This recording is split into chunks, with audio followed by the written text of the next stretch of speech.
Max TV ప్రేక్షకులకు నమస్కారం అండి. ఈరోజు మనం చెప్పుకోబోయే టాపిక్ ఏంటంటే గుడి గోపురాల పైన కలశాలు ఎందుకు నిర్మిస్తారు.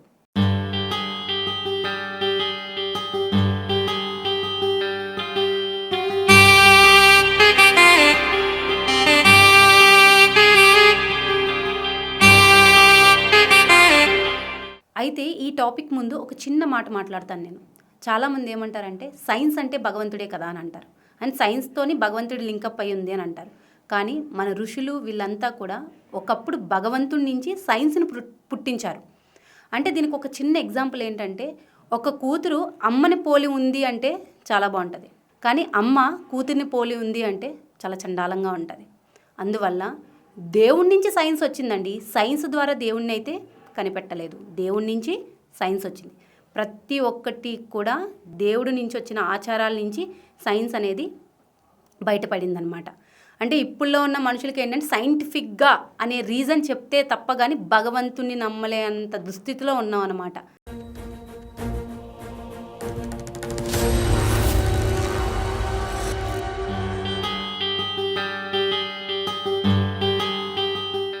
ఒక పసుపు రాసుకోవాలి సైంటిఫిక్గా చెప్తేనే చేసే జనరేషన్లో ఈ రోజున మనం ఉన్నాం.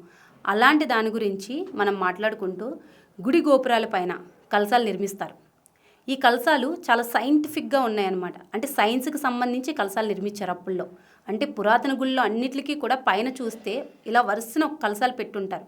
కానీ ఆ కలశాలు కూడా చాలా సైన్స్ పరంగా అప్పుల్లో ఏంటంటే ఎందుకు ఇవి పెట్టారు, అప్పుల్లో ఋషులు అంటే పెద్ద పెద్ద గుళ్ళు చూసుంటే మనము అక్కడ కలశాలు నిర్మించడం ఎందుకు అనే దాని గురించి ఈరోజు చూద్దామన్నమాట.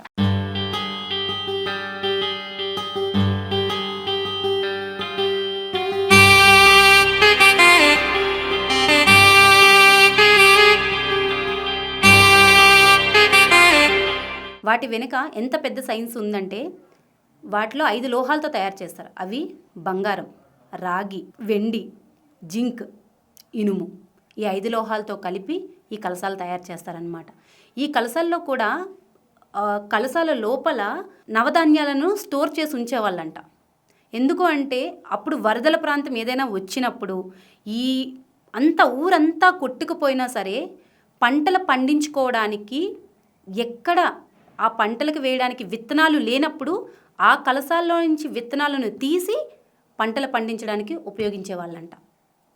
అంత గొప్పగా ఆ రోజున హిందూ ధర్మంలోని కనిపెట్టారండి. అంటే ముందు చూపు అంటారు కదా, ఇప్పుడు సైన్స్కి ముందు చూపు ఉందని చెప్పారు, కానీ అప్పుల్లో ఉన్న ఋషులు అప్పుడే ముందు చూపుగా ఆలోచించారు.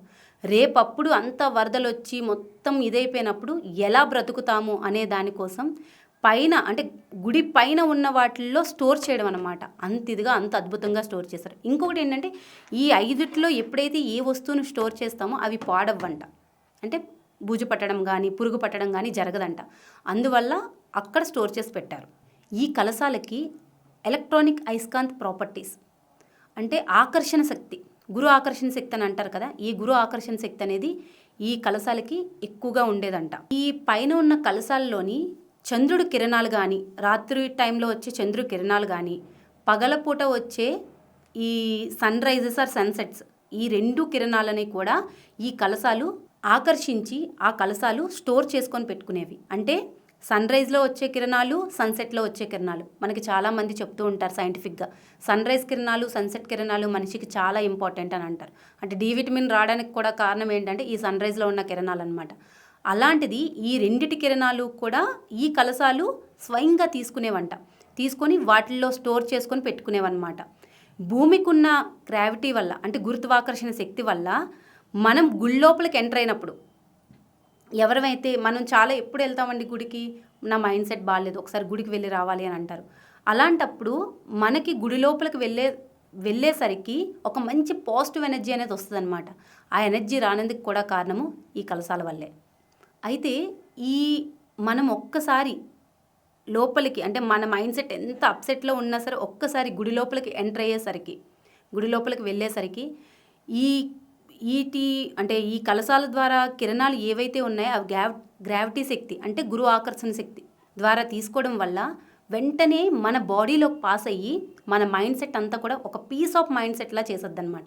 చేసేసరికి లోపల ఉన్నంతసేపు అంటే గుడి లోపల ఉన్నంతసేపు కూడా చాలా పాజిటివ్ ఎనర్జీతో ఉంటాం మేము గుడికి వెళ్ళి వస్తే ఆ రోజు చాలా పాజిటివ్గా ఉంది అని అంటాం కదా. అందువల్ల అప్పుల్లోని అంటే ఈ పాజిటివ్ ఎనర్జీని ఇక్కడ క్రియేట్ చేయడానికి, పాజిటివ్ మైండ్ని ఇక్కడ క్రియేట్ చేయాలి అని ఆ కలశాలను స్థాపించి పెట్టారనమాట. ఎంత గొప్పగా ఆలోచించారండి అప్పుల్లోని. అందుకే మన పెద్దలు అంటూ ఉంటారు, ప్రతిరోజు దీపం ఇంట్లో పెట్టినా పెట్టకపోయినా ఒక్కసారి గుడికి వెళ్ళి రారా.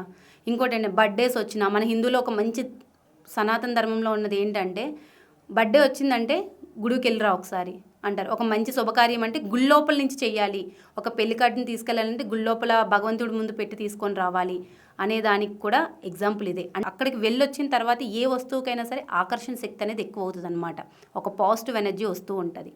ఇదే కాకుండానండి కేరళ సైడ్ ఎక్కువగా చూస్తుంటే గుళ్ళన్నీ కూడా ఒక చిన్న గోపురాల్లో నిర్మించుకుంటారు. అక్కడున్న ప్రజలు కూడా అంటే వాళ్ళు నల్లగా ఉన్నా తెల్లగా ఉన్నా కూడా ఒక పీస్ ఆఫ్ మైండ్ ఎప్పుడూ కనిపిస్తూ ఉంటుంది.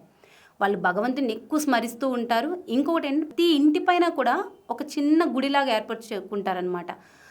అది కారణం కూడా ఏంటంటే సన్ రైజ్ ద్వారా సన్సెట్ ద్వారా వచ్చే కిరణాలు ఆ ఇంటి పైన పడి అక్కడున్న పాజిటివ్ ఎనర్జీ అంతా కూడా ఇంట్లో ఉన్న వాళ్ళకి అందుతుందని వాళ్ళు అలా నిర్మించుకుంటారనమాట.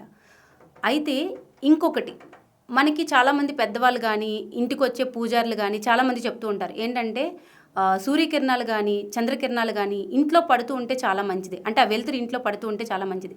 ఇంట్లో వంట చేసేటప్పుడు ఈశాన్యంలో మనం పెట్టుకుంటూ ఉంటాం, అది తూర్పు వైపుకి వంటగది పెట్టుకుంటూ ఉంటారు.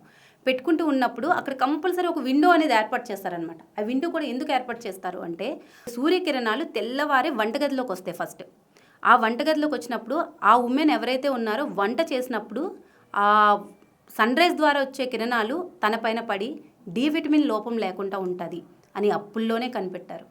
అందుకే ఈశాన్యం వైపు కూడా వంటగది పెట్టడము, సూర్యుడు ఉదయించేది కూడా తూర్పు వైపు ఉదయిస్తాడు, ఆ తూర్పు వైపే వంటగది కూడా ఉంటుందన్నమాట. దీనికి కారణం కూడా అదే.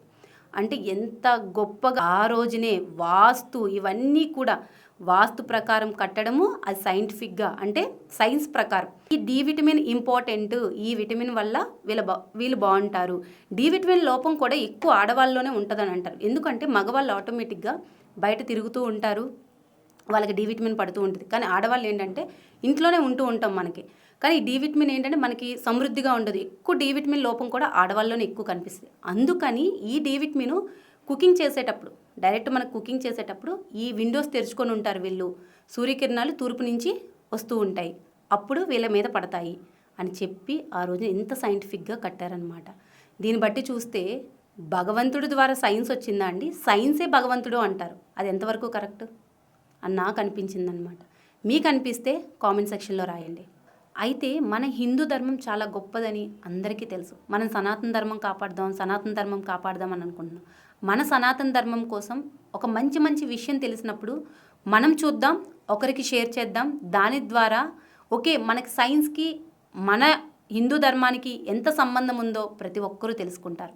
దీన్ని ప్రతి ఒక్కరికి షేర్ చేస్తారని, సబ్స్క్రైబ్ చేసుకుంటారని. జై శ్రీరామ్.